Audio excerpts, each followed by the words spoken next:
أعوذ بالله السميع العليم من الشيطان اللعين الرجيم. بسم الله الرحمن الرحيم. الحمد لله الذي هدانا لهذا وما كنا لنهتدي لولا أن هدانا الله. لقد جاءت رسل ربنا بالحق والصلاة والسلام على النبي الأمي الخاتم لما سبق والفاتح لمن غلق المعلن الحق بالحق بالقاسم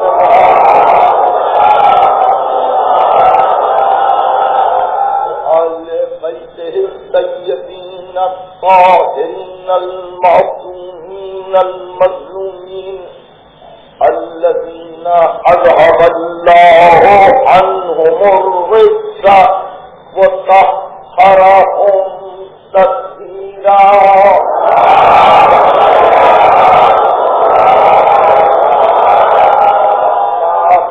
فقد قال الله سبحانه وتعالى في محكم كتابه الحكيم: ألم تروا أن الله سخر لكم ما في السماوات وما في الأرض وأسبغ عليكم نعمه ظاهرة وباطنة ومن الناس من يجادل في الله بغير علم ولا هدى ولا كتاب منير.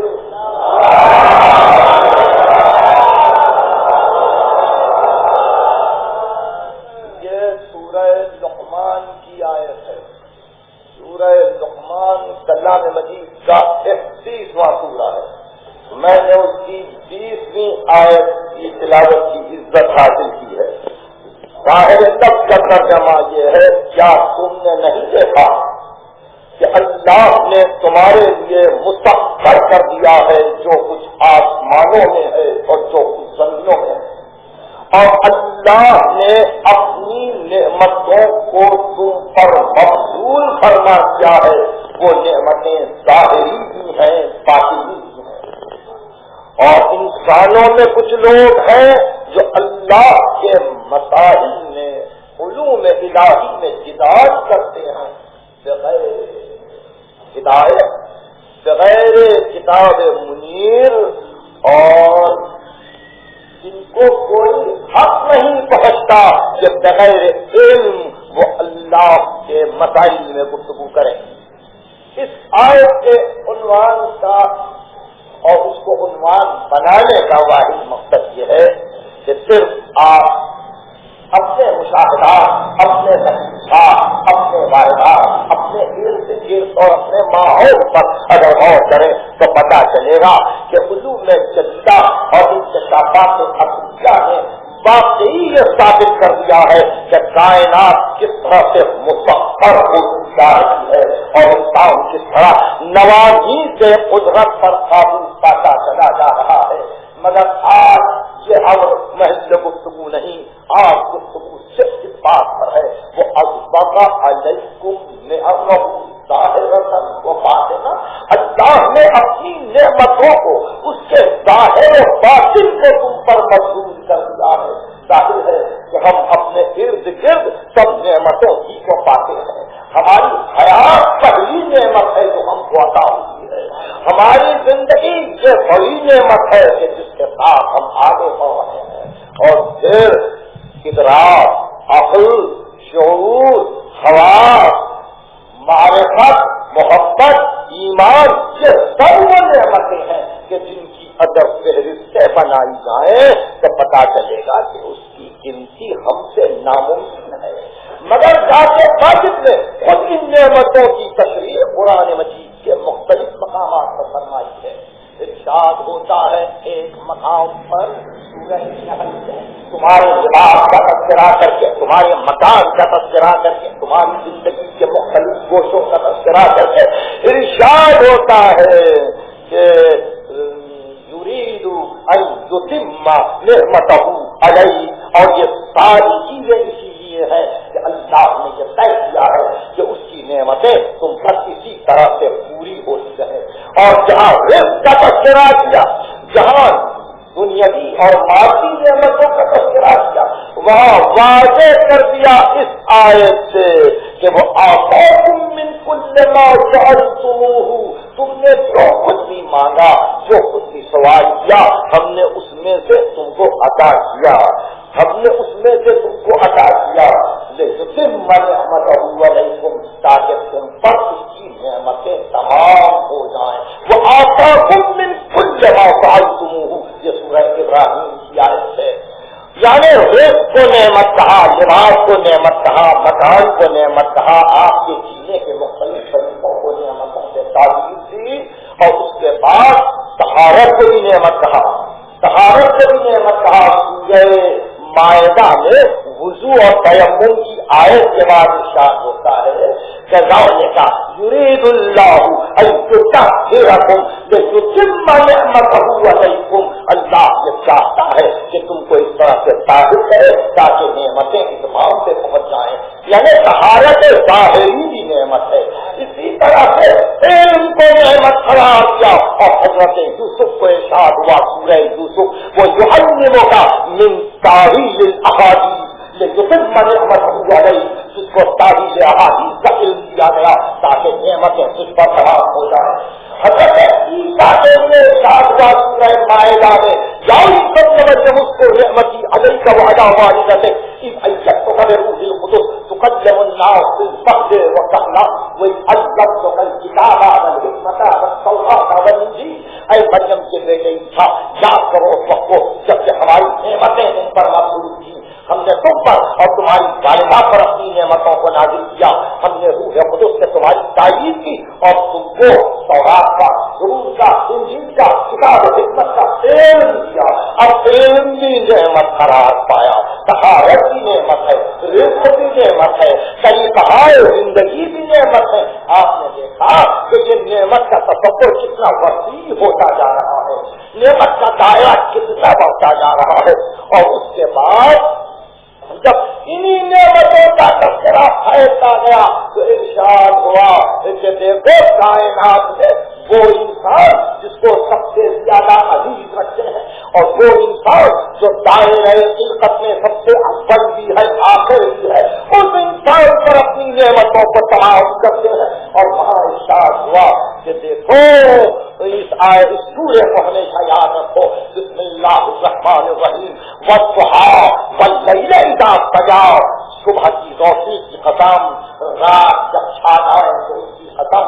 ماں ودع رب کو وما قلا، تیرے پروردگار نے کبھی تجھ کو تنہا نہیں چھوڑا، تیرے پروردگار نے کبھی تجھ کو اکیلا نہیں چھوڑا.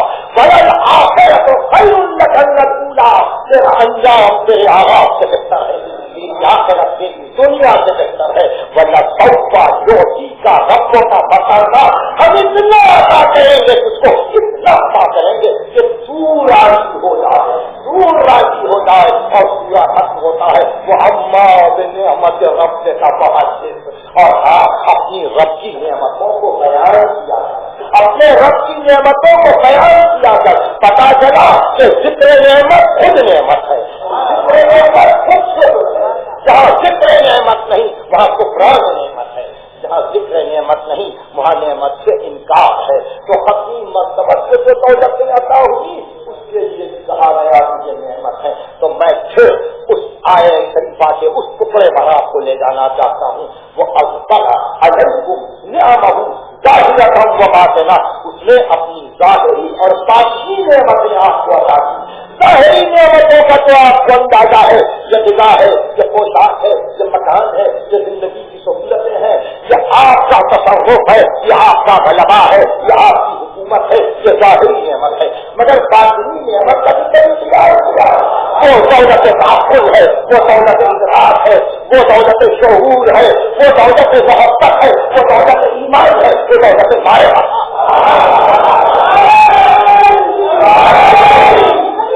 بہرحال اب آپ کو اس بات کا اندازہ ہوا کہ ایک نعمت ظاہری ہے، ایک نعمت باطنی. کبھی کبھی ملاحظہ ہے باطنی نعمتوں کا اندازہ نہیں لگا سکتے. باطنی نعمتوں کا اندازہ نہیں لگا سکتی کہ کس کو باطنی نعمتیں حاصل ہے اور کون باطنی نعمتوں سے لذت اندوز ہو رہا ہے، اس کو نگاہ عمومی شاید نہ سمجھ سکے۔ اس لیے آپ خود دیکھتے ہیں کہ کائنات میں جب ہر طرف اس کی نعمتیں ہیں، کتنے طریقے دنیا میں ہیں، کتنے نامذہب دنیا میں ہیں، کتنے اللہ کے تیراک دنیا میں ہیں، کتنے دین کے دشمن دنیا میں ہیں۔ اسی لیے ارشاد ہوا سورہ نحل میں یعرفون نعمت اللہ ثم ينکرونہا، اللہ کی نعمت کو پہچان کے انکار کر رہے ہیں، وہ اکثر کافرون، ان کی اکثریت کافر ہے۔ اس لیے کہ اللہ کی نعمت کو پہچانتے ہیں، جانتے ہیں، پھر بھی انکار کیے چلے جا رہے ہیں اور شکر کر رہے ہیں۔ تو ایک طرح سے جب نعمتوں کی بات چھڑ گئی تو پھر ایک نعمت اور آپ کو معلوم ہے جو آپ سے بہت قریب ہے، بہت نزدیک ہے، مگر آپ نے سوچا جہاں دین کی تبلیغ ہوئی، جہاں دین کا سوال پر ہوا، جہاں رسول نے اپنے مقصد رسالت کو حق کیا، آواز آئی الیوم اکملت لکم دینکم واکملت علیکم نعمتی، دین کامل ہو گیا، نعمتیں درجہ کرام پر پہنچ گئی۔ آپ نے ملاحظہ فرمایا کہ نعمت اپنے اتمام پر پہنچ گئی، دین کامل ہو گیا، تو راز تبلیغ رسالت، انجام تبلیغ رسالت یہ ہے کہ نعمتیں اتحاد سے پہنچ جائیں۔ تو اب اس منزل پر پہنچ کر ایک بات آپ سے پوچھتے ہیں اور وہ بات آپ سب کو یاد ہے، آپ سب کو یاد ہے، اور وہ یہ کہ اتنی نعمتوں کے تذکرے کے بعد آپ مجھے بتلا سکتے ہیں کہ گفتگو کیوں چھڑی؟ یہ گفتگو کیوں چلی؟ فقط اس لیے ایک آیت آپ کو یاد ہے، صبح سے شام تک مسلسل آپ پڑھتے ہیں، صبح سے شام تک آپ مسلسل پڑھتے ہیں۔ اب اس کی طرف متوجہ کرتا ہوں، اهدنا الصراط المستقيم صراط الذين أنعمت عليهم، پروردگار صراط مستقیم کی ہدایت فرما ان لوگوں کا راستہ جن پر تو نے اپنی نعمتوں کو نازل کیا ہے، ان لوگوں کا راستہ جن پر تو نے اپنی نعمتوں کو نازل کیا ہے۔ نعمتوں کا راستہ نہیں، نعمتوں کا راستہ نہیں، نعمتیں رہبر نہیں، نعمتیں راہ نہیں بتلاتی، نعمتیں ضرورت کی تکمیل کے لیے ہیں، نعمتیں ارتقاء بشریت کے لیے ہیں، نعمتیں پہلے سوال بشر میں ممد معاون ہیں، مگر جن پر نعمتیں نازل ہوتی ہیں وہ راہ وہ راستے کو بتلاتے ہیں، وہ ساتھ لے کے چلتے ہیں، منزل تک پہنچاتے ہیں۔ پروردگار ان لوگوں کے راستے کی ہدایت فرما جن پر تو نے اپنی نعمتوں کو نازل کیا ہے۔ جیسے ہی یہ گفتگو ہوئی پہلے پتا چلا کہ کون ہوگا محمد کے بارے جس کو نعمتیں نازل ہوئی ہے، کون ہے وہ انسان محمد عربی سے زیادہ وہ اما بے نعمت رب کا بحث کہ اپنے رب کی نعمتوں کا ذکر کیا کرو۔ ساری نعمتیں تو پیغمبر سے ختم ہو گئی، تو مطلب کہ راستہ پیغمبر کا، یہ بحث سنا ہے، راستہ پیغمبر کا، وہ راستہ جو پیغمبر نکلا، وہ راستہ جو پیغمبر نکلا ہے، جہاں اب صرف نعمت ایکسپیکٹ نہیں رہی بلکہ شخص سامنے آ رہے ہیں، یعنی اب صرف مقصد نہیں ہے بلکہ اشخاص سامنے آ گئے۔ صراط الذین انعمت علیہم، ان لوگوں کا راستہ جن پر تو نے اپنی نعمت نازل کی ہے، تو ایک ان میں محمد ہے ایک، اور ایسے جتنے آئے وہ سب محمد عربی سے قریب رہے، جدا نہیں ہو سکتے، الگ نہیں ہو سکتے، ان کے ساتھ ساتھ رہیں، انہی کے بتلائے ہوئے پروگرام پر چلیں اور بتلائیں کہ دیکھو ان کا راستہ یہ نعمت ہے، ان کا راستہ یہ نعمت ہے۔ گفتگو جب اس منزل پر پہنچی تو آج روز آسور شام کے وقت جب میں آپ کو خطاب کر رہا ہوں تو آخری آیت پڑھ رہا ہوں سورہ آل عمران کہ جہاں ارشاد ہوتا ہے لا تحسبن الذین قتلوا فی سبیل اللہ امواتا بل احیاء عند ربہم یرزقون۔ دیکھو کشتگان راہ خدا کو مردہ نہ سمجھنا، وہ زندہ ہے، اپنے رب کے پاس رزق پا رہے ہیں، وہ فرحین بما آتاہم اللہ من فضلہ، اور خوش ہے کہ اللہ نے وہ یستبشرون بالذین لم یلحقوا بہم، اور بشارت طلب کرتے ہیں، مسرور ہوتے ہیں یہ دیکھ کر کہ بعد میں آنے والے، ان کے بعد آنے والے جو ابھی ملحق نہیں ہوئے ہیں وہ اتنے منزل پر کامل آ رہے ہیں کہ اللہ خوف علیہم ولا هم يحزنون، کہ بعد میں آنے والوں کو نہ خوف ہے نہ حزن ہے۔ وَيَسْتَبْشِرُونَ بِنِعْمَةٍ مِّنَ اللَّهِ وَفَضْلٍ، اور وہ شہداء بشارت طلب کرتے ہیں نعمت الہی کی اور فضل الہی کی ان بعد میں آنے والوں کے لیے۔ تو نعمت کا ذکر اس منزل پر بھی ہے آل عمران اس آیت میں، جہاں کچھ کرانے راہ خدا کا ذکر ہے کہ ان پر بھی نعمتیں نازل ہوئی اور ان کے بعد آنے والوں کے لیے نعمتیں طلب کی جاتی ہیں۔ تو شہادت نعمت ہے، شہادت نعمت ہے، شہادت اس لیے نعمت ہے کہ شہادت کمال علم ہے، شہادت اس لیے نعمت ہے کہ کمال علم ہے۔ شام غریبان کربلا صاحبان ایمان کے لیے صبح ایمان بن جاتی ہے، صبح ایمان بن جاتی ہے، اور وہ اپنے صبح ایمان کے نور میں جب شہداء کو دیکھتے ہیں تو پتہ چلتا ہے کہ ان کے علم اور ان کے حق پر واصل ہونے کا انجام یہ ہے کہ اپنے کمال علم سے وہ توحید الہی کی گواہی دے رہے ہیں، وہ شہید ہے توحید الہی پر۔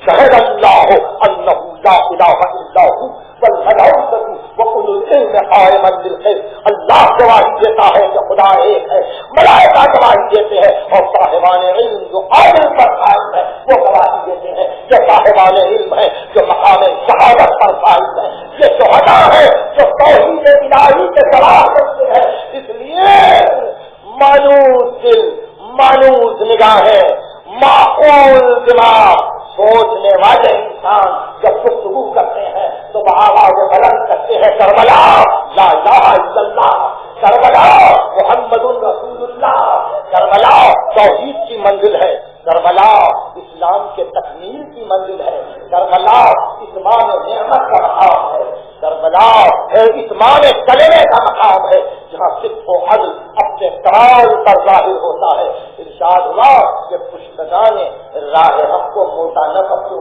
وہ زندہ ہے، ان کی زندگی نعمت ہے، ان کو جو علم مل رہا ہے وہ نعمت ہے، ان کے بعد آنے والے جن کو خوف نہیں حزن نہیں وہ کمال نعمت پر فائز ہیں۔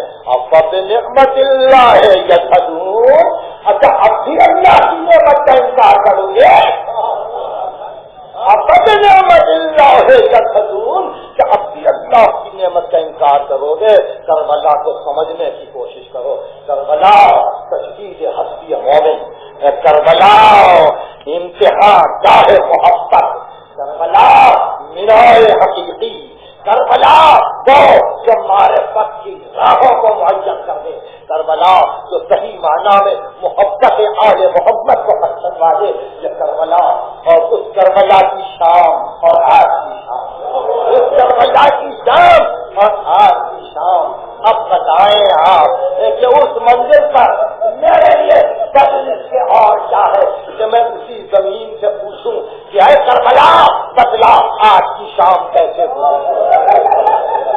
کربلا کے ڈوبنے والے آسمان بدلا آج کی شام کیسے آئی؟ اس وقت کربلا سے نکلنے والے چاند بدلا آج کی شام کیسے آئی؟